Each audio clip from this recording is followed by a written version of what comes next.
Bonsoir tout le monde, j'espère que vous allez bien. Mardi, le 30 juin 2020, on a eu encore aujourd'hui une journée magnifique. Il y en a plusieurs qui se préparent pour la journée de demain, une journée qui va se passer et à Québec et surtout à Ottawa où il y a des gens qui vont manifester, qui vont faire savoir que la fête du Canada, c'est un moment privilégié pour faire savoir que notre idée d'un monde meilleur n'est pas forcément celui que les élus nous ont prédestiné.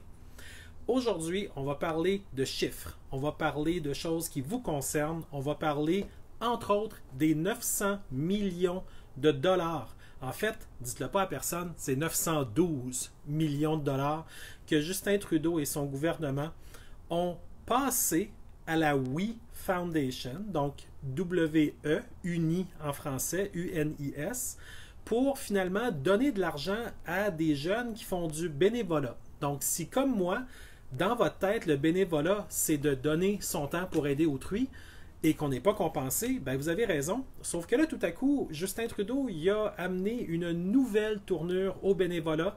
C'est un bénévolat qui va, semble-t-il, être payant à hauteur de 1000 jusqu'à 5000 dollars par personne qui participe, probablement des jeunes.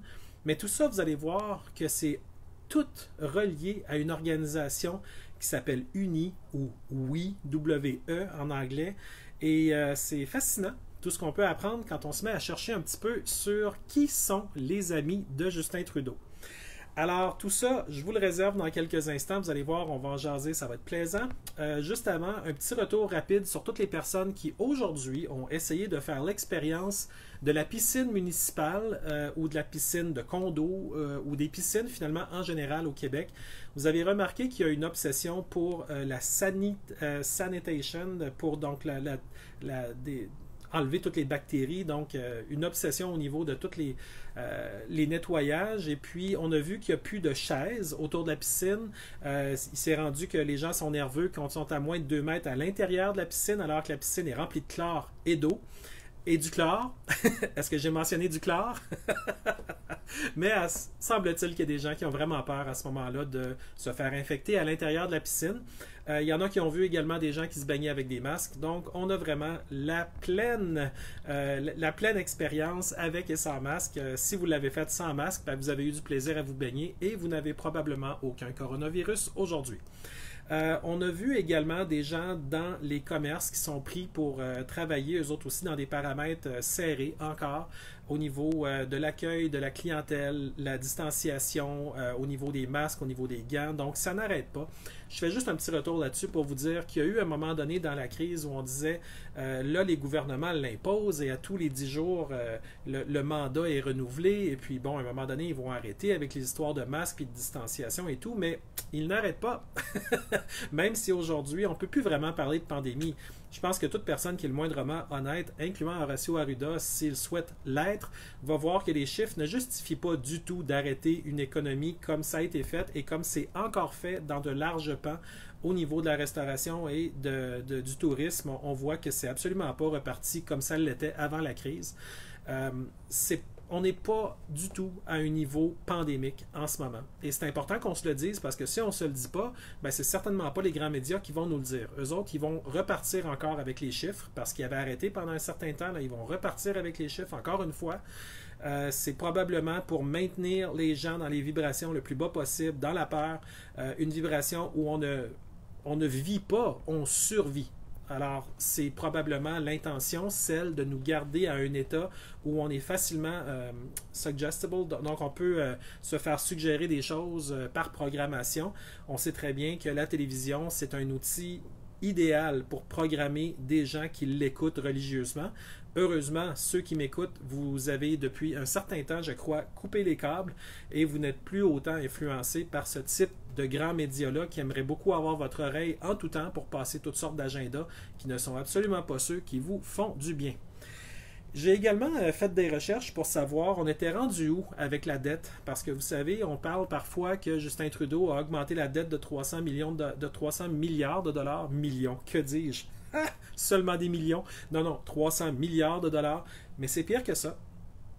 il l'a augmenté pas mal plus que ça. Puis je suis tombé sur un document qui m'a donné pas mal l'heure juste actuellement de combien de milliards sont présentement engagés dans toutes sortes de choses. Donc, c'est des nouvelles dettes qui ont été créées au niveau canadien.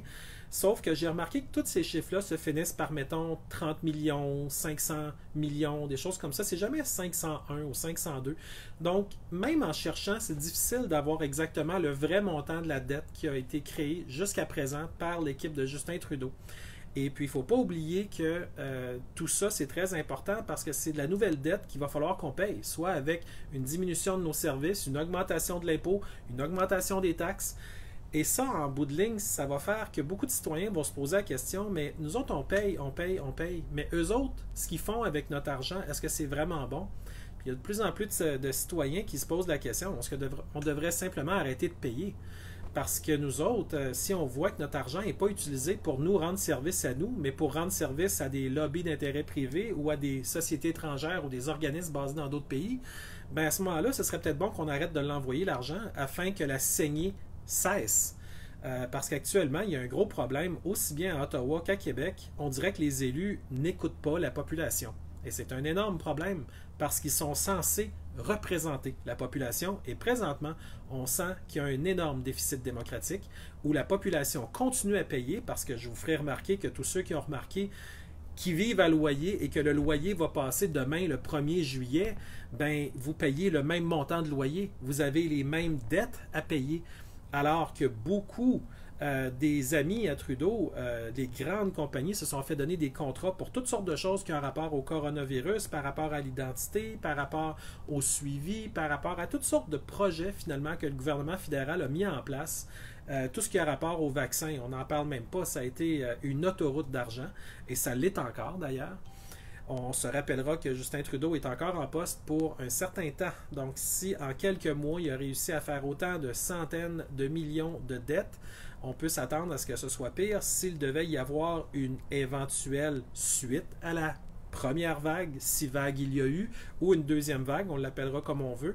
Ben c'est sûr qu'il pourrait à ce moment-là créer encore plus de dettes. Tout ça, c'est évidemment un énorme problème parce que si jamais notre argent devait ne plus valoir grand-chose parce que la planche à billets n'arrête pas de fonctionner, ben à ce moment-là, ça voudrait dire que toutes les épargnes que les gens ont fait, ça serait en danger.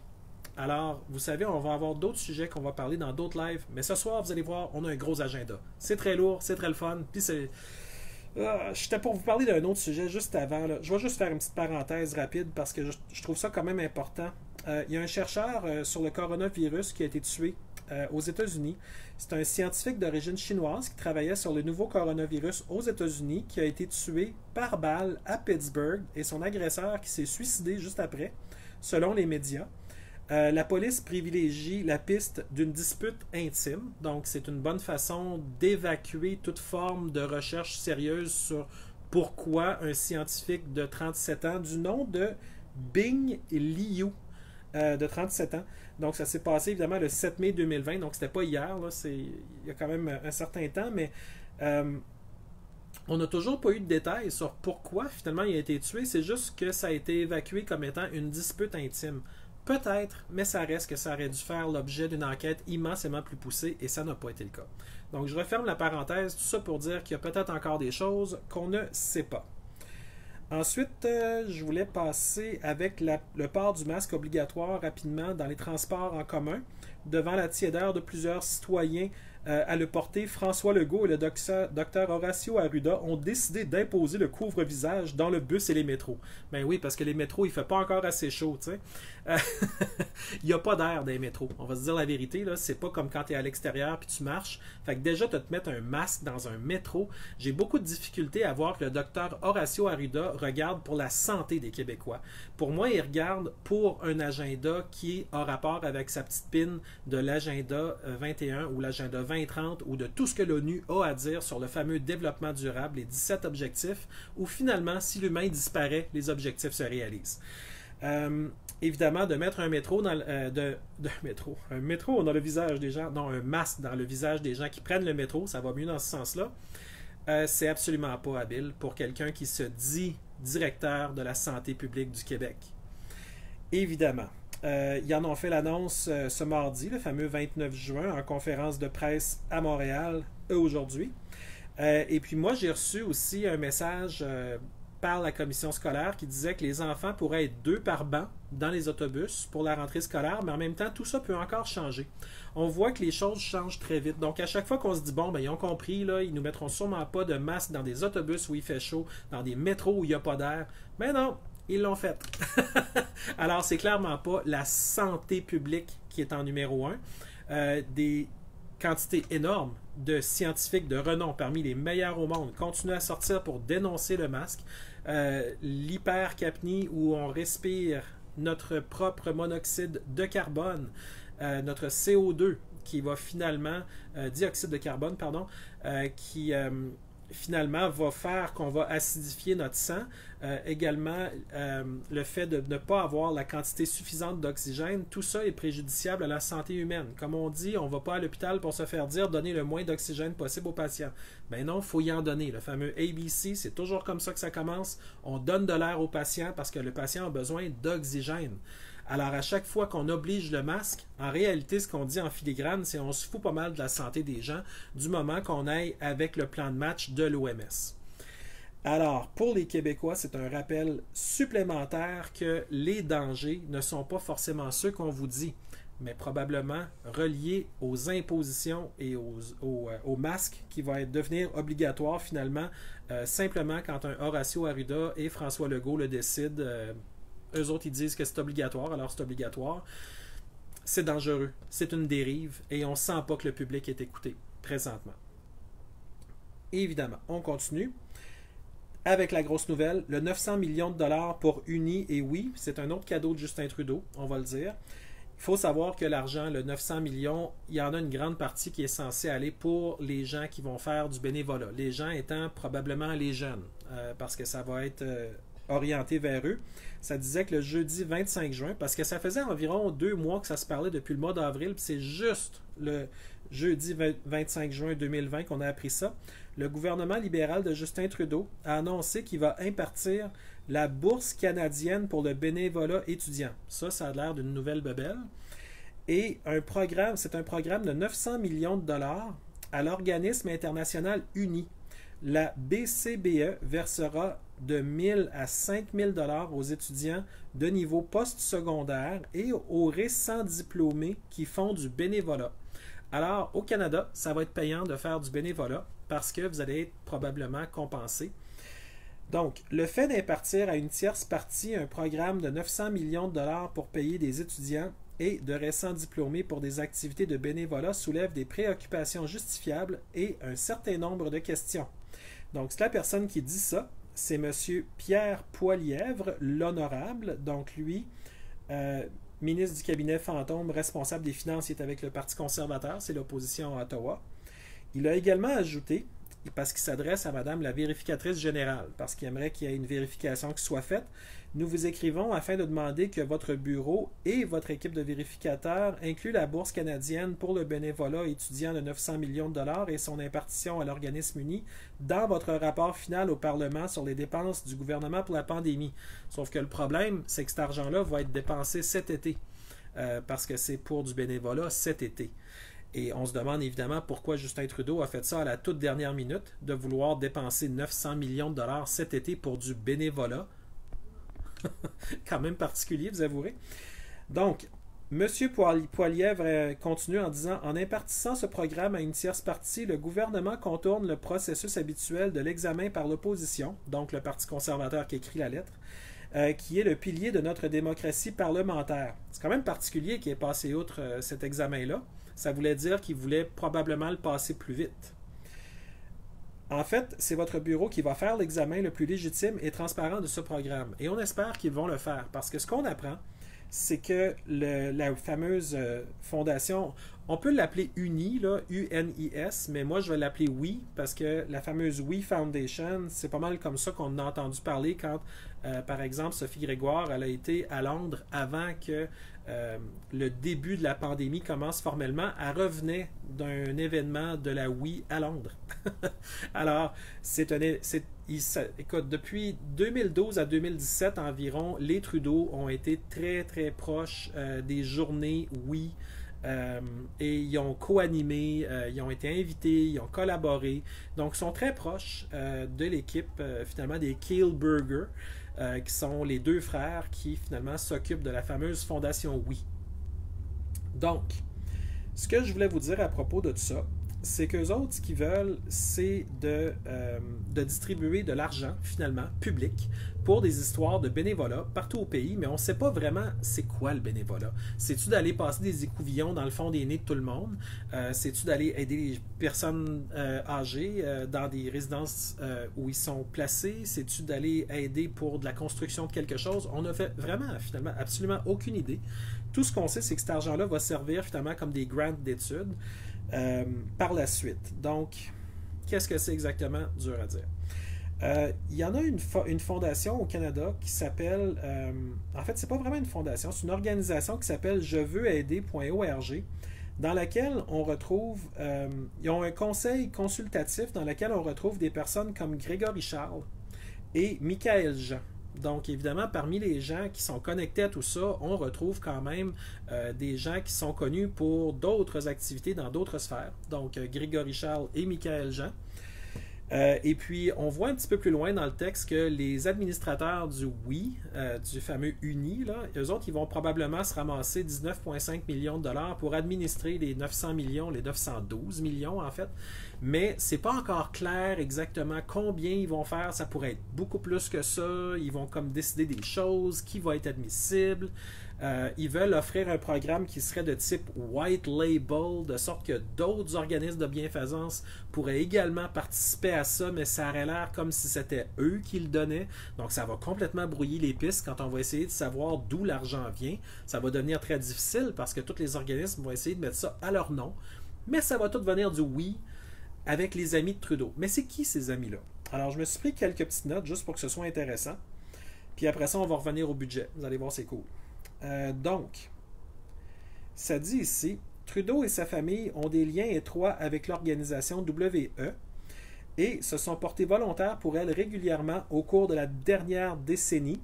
Trudeau a régulièrement assisté ou organisé la journée annuelle de l'organisation, le We Day, la journée Oui.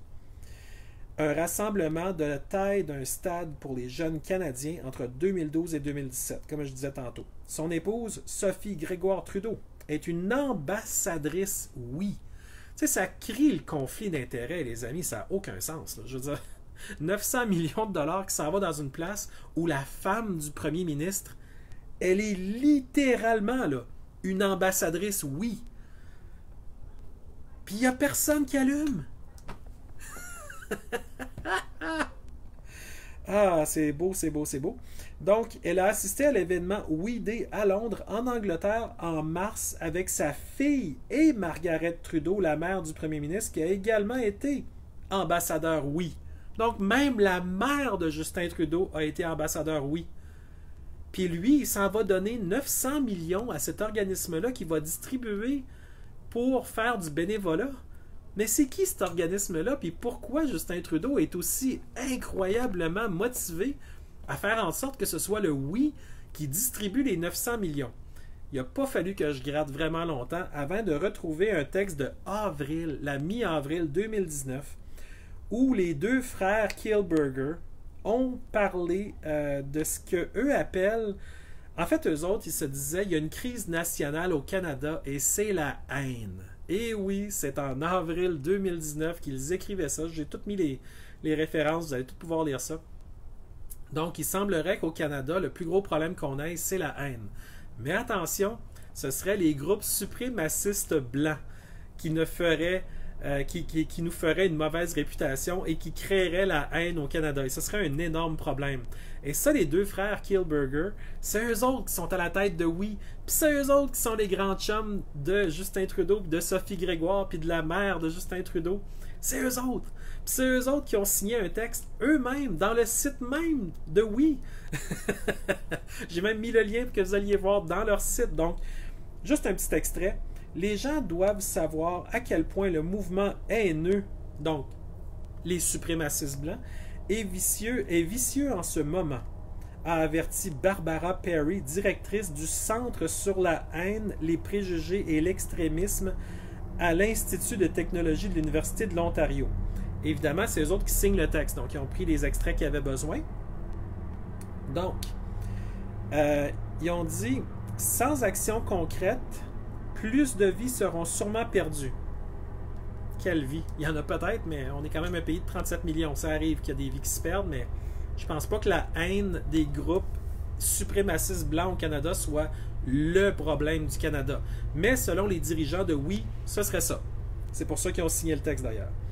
L'action signifie une formation pour que la police reconnaisse la véritable menace que représentent les suprémacistes blancs et des ressources pour les unités chargées des crimes de haine dans chaque agence d'application de la loi. Le Canada doit également renforcer ses lois et éliminer les obstacles juridiques qui découragent les poursuites. My God! Ça, c'est juste après la Nouvelle-Zélande. Donc, eux autres ont embarqué à 2 pieds joints là-dessus et ont finalement mis le nom de Oui pour signer un texte pour s'attaquer finalement aux fameux suprémacistes blancs au Canada.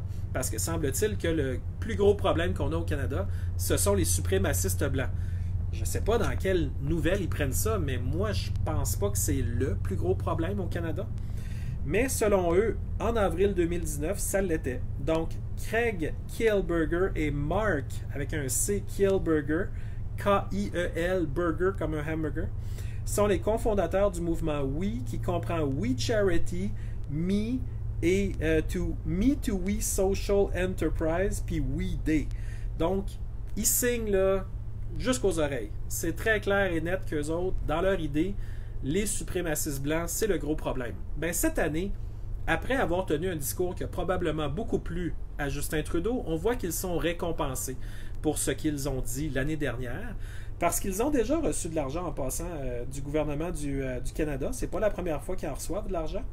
Ils avaient déjà reçu des millions de dollars parce que, outre les contrats de We Charity, a également reçu près de 5,2 millions de dollars en subventions et en contributions de divers ministères fédéraux sous le gouvernement Trudeau à partir de 2017, soit 5 fois le montant des subventions et contributions qu'il a reçues du gouvernement fédéral entre 2012 et 2016. Il y avait juste eu un maigre 1 million de dollars. Et sous un autre nom qui s'appelait « Les enfants peuvent libérer les enfants »,« Children can free children », quelque chose comme ça. Donc, essentiellement, ils ont fait de l'argent, mais là, ils viennent de passer vraiment à la caisse avec le 900 millions. Donc, est-ce qu'il s'agirait d'une forme de retour d'ascenseur pour... Tu sais, on dit tout le temps que Justin Trudeau, il fait du virtue signaling. Il fait des signaux de vertu. « Ah, moi, je suis mieux que tout le monde. Ah, moi, je suis donc bon. » Mais est-ce que ça se pourrait que ce soit un nouveau signal de vertu? Est-ce que ça se pourrait que ce soit un nouveau retour d'ascenseur bien maquillé? On ne le sait pas. Donc, c'est à vous de faire les recherches, mais en même temps, 900 millions qui va vers des gens qui, en avril 2019, disaient que le plus gros problème du Canada, c'était les suprémacistes blancs. Est-ce que ça pourrait rentrer dans un agenda de division supplémentaire de Justin Trudeau? Parce qu'on sait que Justin Trudeau, il y a beaucoup de difficultés quand un autochtone, moi, mettons un noir, qu'on se parle puis qu'on a du fun. Ça, Justin Trudeau, il vire zinzin bien comme il faut. Il faut que les autochtones soient dans une réserve, il faut que les noirs soient choqués avec Black Lives Matter contre les blancs. Puis moi, le blanc, je suis supposé être choqué contre les deux parce qu'ils me parlent pas. Voyons, j'ai des petites nouvelles pour Justin Trudeau. On se parle toutes, puis on a du fun. C'est comme... Qu'est-ce que c'est ça? Fait qu'essentiellement, il faut comprendre que Justin Trudeau, là, si lui a des agendas, ça donne que c'est pas les mêmes que nous. Parce que nous aussi, on a des agendas, puis nous aussi, on a le droit d'avoir notre vision du monde. Et elle est pas mal plus inclusive, dans le bon sens, que son inclusivité à lui, qui est réellement une division de tout le monde dans des petites cases. Mais là, il faut revenir à la raison pour laquelle c'est comme ça. Les tyrans ont toujours aimé gérer, contrôler, mais la meilleure façon de contrôler, c'est que les groupes se battent entre eux. Et il faut que les groupes soient les plus petits possibles. Donc, eux autres, leur job, c'est de diviser. On ne sait pas si oui, vont rester sur le narratif que les suprémacistes blancs sont encore le problème au Canada. On n'en a aucune idée. Mais tout ce qu'on sait, c'est qu'en avril 2019, ça semblait être leur propos, puisqu'ils ont signé un texte où c'était le titre. Donc, ils parlaient de la Nouvelle-Zélande, certes, Mais que le plus gros problème du Canada, Canada's problem is hate crime, moi je pense pas. Alors, il faut. Il y avait un moustique sur la caméra. Comme quoi mon iPhone est populaire avec la faune des moustiques. Mais là, c'est normal, à l'extérieur, des fois, on a des petits moustiques. Mais quand ils arrivent devant la caméra, on dirait qu'ils sont énormes. Donc, pensez pas qu'on est envahi, c'est juste un moustique qui s'est placé à la bonne place devant la caméra. Tu sais, ceux qui se demandaient si on est en live, oui, on est très live. Donc, il faut comprendre que tout ça, c'est une nébuleuse. Puis présentement, on continue à creuser pour ces 900 millions de dollars-là, puis on essaie de voir comment ça se fait que Justin Trudeau a encore le droit d'offrir des sommes aussi colossales pour des choses qui n'ont jamais fait l'objet d'un consensus au niveau de la population canadienne. Et c'est un énorme problème parce que tant que ce n'est pas nous qui décidons et que c'est lui qui va de manière unilatérale essayer d'amener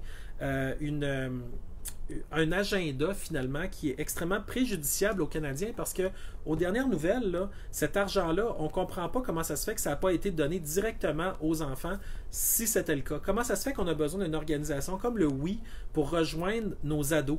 C'est pas normal. Alors, il a beau essayer de justifier ça du bord qu'il veut, c'est de l'argent qu'on n'a pas dit oui. Il l'a donné à une organisation qu'on n'a pas approuvée non plus, qui ne fait absolument pas l'unanimité dans la population. Il y a beaucoup de gens qui trouvent que c'est très curieux que l'argent soit allé dans cette organisation-là et surtout que Justin Trudeau est un peu leur mascotte depuis une décennie.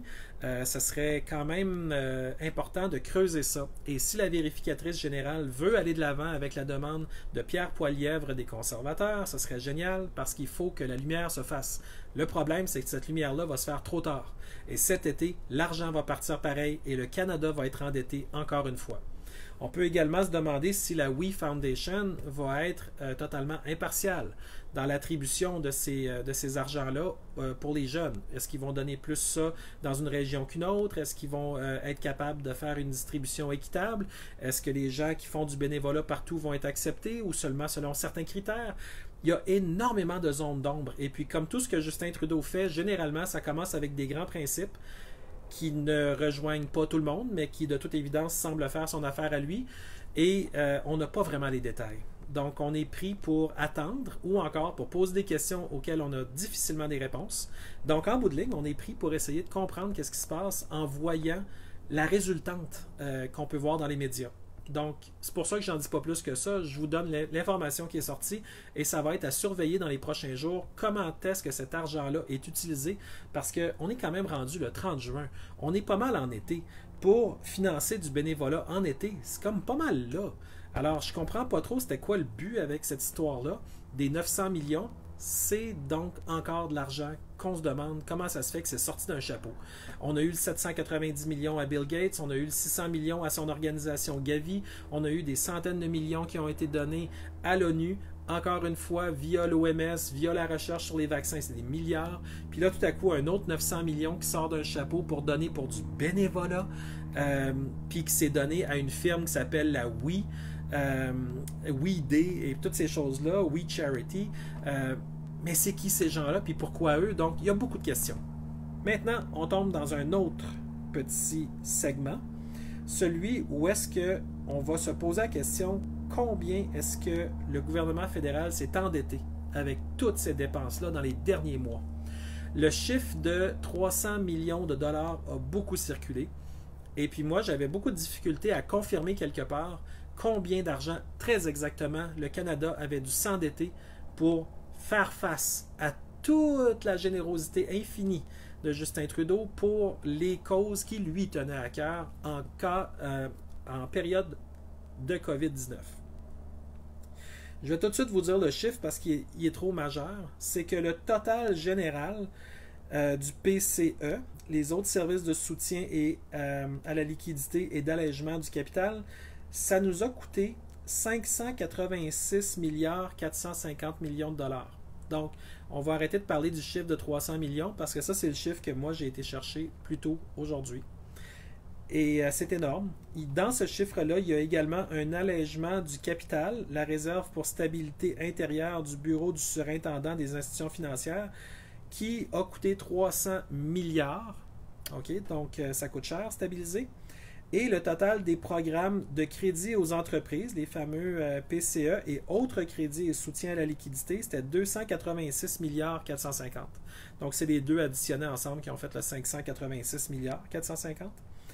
On retrouve dans tout ça des lignes particulièrement intéressantes. Donc, le soutien à l'industrie de la radiodiffusion. Et puis ça, on s'entend que c'est, juste avoir le titre très exact, c'est le plan d'intervention économique du Canada pour répondre à la COVID-19.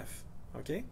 Puis dans ça, il y avait un montant très spécifique pour le soutien à l'industrie de la radiodiffusion. Ça nous a coûté 30 millions. Alors ceux qui disent que la radio ne sont pas payés par le gouvernement fédéral, c'est faux. Il y a eu un soutien très spécifique à l'industrie de la radiodiffusion. Il y a eu également, dans le cadre de ce programme-là, pour la COVID-19, un nettoyage d'anciens puits de pétrole et de gaz qui nous coûte 1,720 milliard. Mais de nettoyer d'anciens puits de pétrole et de gaz, je ne vois pas trop qu'est-ce que ça aide contre le COVID-19. Donc évidemment, ce que je veux juste vous dire, c'est que tous ces chiffres-là, je vous les donne après. Dans mes notes libres, il n'en manquera pas. Mais comme à toutes les fois, il se sert de la crise pour rentrer des dépenses qui n'ont pas vraiment rapport avec ce qui est annoncé. On est habitué au Québec d'avoir ce qu'on appelle des projets de loi omnibus, où est-ce qu'ils vont rentrer toutes sortes de clauses qui n'ont pas rapport avec le sujet principal, mais qui font partie néanmoins de ce qui est approuvé en Chambre. Bien là, on voit, c'est la même chose. Il y a eu le soutien au secteur du transport aérien, dont 33,1 millions de dollars en 2019-2020, mais ça nous a coûté quand même 331 millions de dollars. Donc, c'est qui ce transport aérien? C'est Porter, c'est Air Canada. Donc, évidemment, c'est de l'argent qui était probablement très nécessaire de ce côté-là, mais il n'y a pas aucun Canadien qui a été vraiment consulté avant que cet argent-là soit donné. Et ensuite, on avait le fonds de réduction des émissions pour le secteur pétrolier et gazier sur 2 ans, 750 millions qui a été donné. Mais on s'entend qu'à quelque part, c'est dans le fonds de réduction des émissions pour le secteur pétrolier et gazier, c'est probablement pour avoir des machines qui émettent moins pour aller chercher les pétroles de schiste ou qu'importe, mais c'est quand même des compagnies multimilliardaires à qui on donne des montants comme ça. Pendant ce temps-là, j'ai beaucoup de gens qui écrivent et qui disent « Écoute, on a de la difficulté, nous autres, à arriver, toutes sortes de situations, un emploi qui a été perdu, des dettes qui sont arrivées puis on n'avait pas prévu, puis là, tout à coup, c'est difficile de se replacer, il y a beaucoup de conditions. » Pendant ce temps-là, il y a des gens qui s'empiffrent dans des centaines de millions de dollars et des milliards de dollars. Puis ça n'a pas tout rapport avec le COVID. Et au niveau de la population, on se rend compte que là, tout à coup, il va falloir à un moment donné qu'on soit sérieux avec le gouvernement et qu'on dise, écoute, on n'est pas contre le fait d'avoir des gens qui voient notre meilleur intérêt, mais en ce moment, il y a beaucoup de lignes qui disent beaucoup de choses, avec beaucoup de dépenses qui nécessitent de l'endettement de la population canadienne, et ensuite une restriction fiscale majeure parce que les gens vont devoir se priver pour pouvoir financer tout ça. Et puis, les gens voient mal la pertinence de ça, alors qu'eux-mêmes ont de la difficulté à arriver. Et ça, c'est un gros problème, parce que si on n'y voit pas, ça va continuer. Donc, il y a beaucoup de gens qui disent, à un moment donné, il va falloir que nous, au niveau du Canada, des 37 millions de Canadiens, qu'on ferme le robinet et qu'on dise, écoute, on va s'asseoir, on va parler calmement. Si tu veux dépenser, viens nous consulter avant. Parce que là, c'est le party. Il y a plein de choses qui se décident, on n'est pas consulté, on se rend compte après coup qu'il y a des centaines de millions puis des milliards qui ont été dépensés dans notre dos, et on se rend compte que finalement, tout ça, ça avantage des gens qui sont très proches, soit de Trudeau, soit des lobbies qui sont proches de Trudeau. Donc, il va falloir qu'on se pose des questions en tant que Canadiens, où va notre argent? Puis en tant que Québécois, on se pose les mêmes questions. Puis pour le projet de loi 61, je fais une petite parenthèse rapide à propos du projet de loi 61. Présentement, il y a Sonia Lebel qui travaille très fort là-dessus cet été, pendant que tout le monde, évidemment, est censé apprécier le soleil. Probablement que Sonia Lebel, son hamster tourne très vite afin de savoir comment elle va nous passer le projet de loi 61. Donc probablement qu'une stratégie va être d'adoucir la loi, de dire « Ah oui, il peut y avoir une personne qui va venir vérifier ce que le gouvernement a fait, puis tout ça. » Mais dans l'intention, le gouvernement n'aura jamais l'intention d'appeler cette personne-là. Et s'ils adoucissent assez le projet de loi, ben peut-être que ça va faire en sorte que l'opposition ne se lèvera pas, puis que la population va peut-être trouver que c'est correct pareil, et ça va faire en sorte que le projet de loi va passer. Donc, il va falloir être extrêmement vigilant avec le projet de loi 61 au Québec parce que ce qui était promis à une caste d'amis entrepreneurs avant que l'opposition réussisse à s'opposer à la première version du projet de loi 61, ben, ces mêmes amis entrepreneurs-là vont probablement attendre que la deuxième version du projet de loi 61 arrive et la population va devoir être extrêmement vigilante. Vous le savez maintenant, le prix de la liberté, c'est la vigilance éternelle. Si on n'est pas vigilant, il y a des choses horribles qui se passent dans notre dos, comme on peut le voir. Et évidemment, quand ces choses-là se produisent, on ne peut pas arriver à Trudeau et dire les 900 millions pour du bénévolat, déjà ça, on aurait dû en discuter. De le donner à oui, moi, je ne suis pas d'accord. On va en rediscuter. Je ne suis pas d'accord de donner ça à un tiers puis de donner 20 millions en salaire à quelqu'un pour distribuer de l'argent gratis puis d'avoir le choix de la sélection de qu'est-ce que l'argent va servir à faire. Non, c'est non sur toute la ligne. C'est des discussions sur toute la ligne et on ne peut pas avoir l'heure juste. Alors, toutes les histoires de projets de loi qui sont passés dans notre dos et qui nous sont présentés comme des faits accomplis, nous autres, on doit refuser ça, ne serait-ce que dans l'énergie, parce qu'on se respecte. Et présentement, on n'est pas respecté. On est dirigé par des gens qui disent nous représenter, mais qui ne nous représentent pas. Parce que j'en connais pas des gens qui disent « Ah oui, quelle super idée de mettre 900 millions de plus à la dette pour aller donner ça à des gens qu'on connaît plus ou moins et qui vont finalement administrer ça à la place de notre gouvernement, mais qui vont se faire une paye absolument stellaire là-dessus. » Ils sont peut-être très bons. On leur souhaite de continuer à faire ce qu'ils aiment dans la vie, mais en même temps, nous autres, on a des questions sérieuses à se poser. Et à quelque part, eux autres, il y a eu un segment que j'ai pas mis dans mes nouvelles où est-ce qu'ils ont été dire qu'ils avaient parlé au premier ministre, puis après ça, quand ils ont vu que ça faisait évidemment pas... ça faisait jaser beaucoup, ils ont dit « Ah non, c'est un administrateur du programme à qui on a parlé, c'est pas le premier ministre. » Donc, ils se seraient trompés alors qu'ils ont été sur scène avec Justin Trudeau et Sophie Grégoire, main dans la main, tout ça. Très difficile, donc beaucoup de zones grises. Donc je pense que ça va continuer à faire couler beaucoup d'encre, cette histoire-là des 900 millions donnés à oui pour du bénévolat par Trudeau et son gouvernement libéral fédéral. Parmi les autres choses dans le budget, on a vu le soutien aux services d'inspection des aliments, 20 millions de dollars de plus, soutien aux entreprises du système alimentaire qui embauchent des travailleurs étrangers temporaires, 50 millions. Quand même. Soutien aux organismes chargés de la culture et du patrimoine et du sport. Probablement que c'est plus culture. 500 millions de dollars qui a été donné. L'avez-vous vu, celle-là? Moi, j'ai pas vu passer ça. Je sais que Stephen Guilbeault en mène très large puis qu'il mène une guerre à fond de train contre la haine dans les réseaux sociaux puis en général. Mais c'est quoi la haine? Il faudrait qu'on la définisse. Puis Stephen Guilbeault demeure quand même évasif sur le sujet. Parce qu'on sent qu'il y a probablement des commandes à livrer pour son patron Justin Trudeau.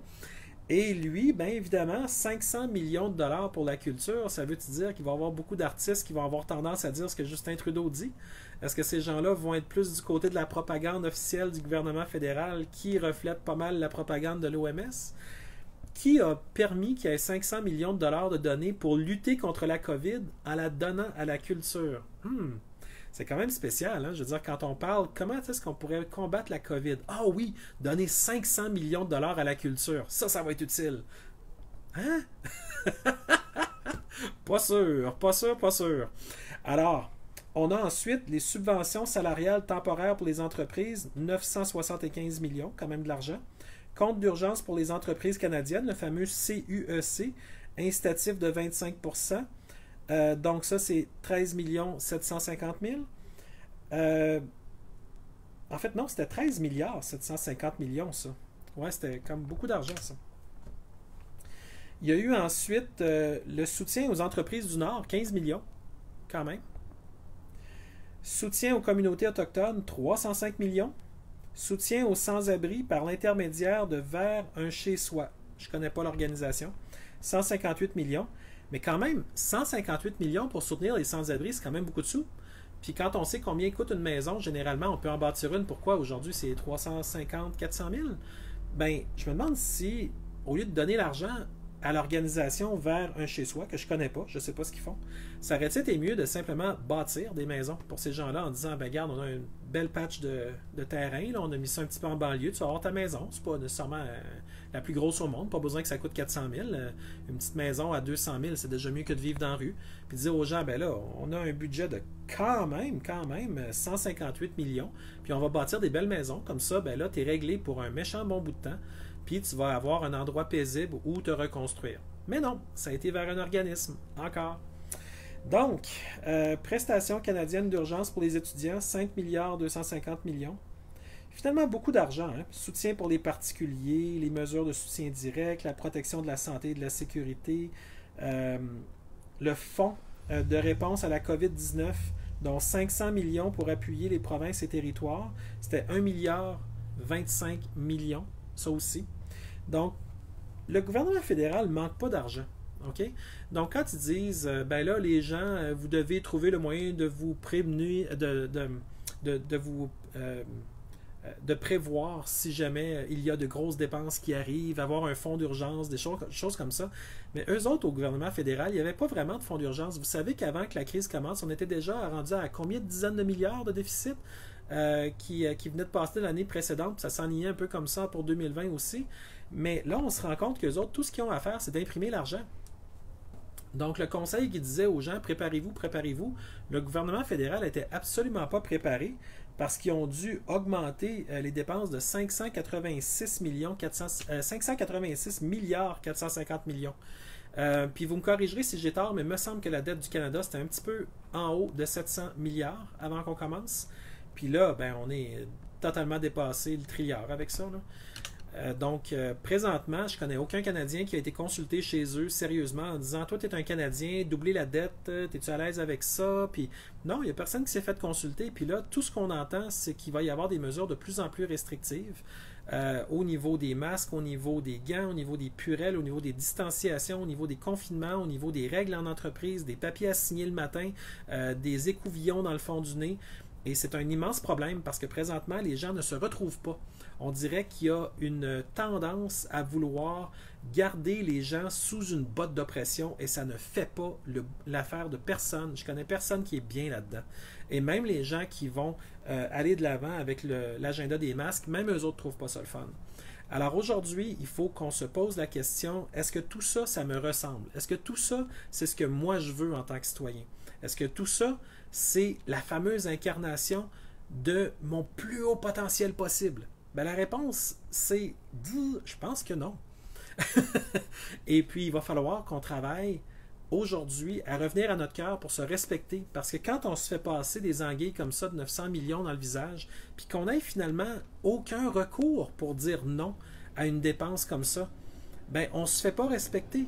Puis à quelque part, en laissant ça aller, on ne se respecte pas nous-mêmes.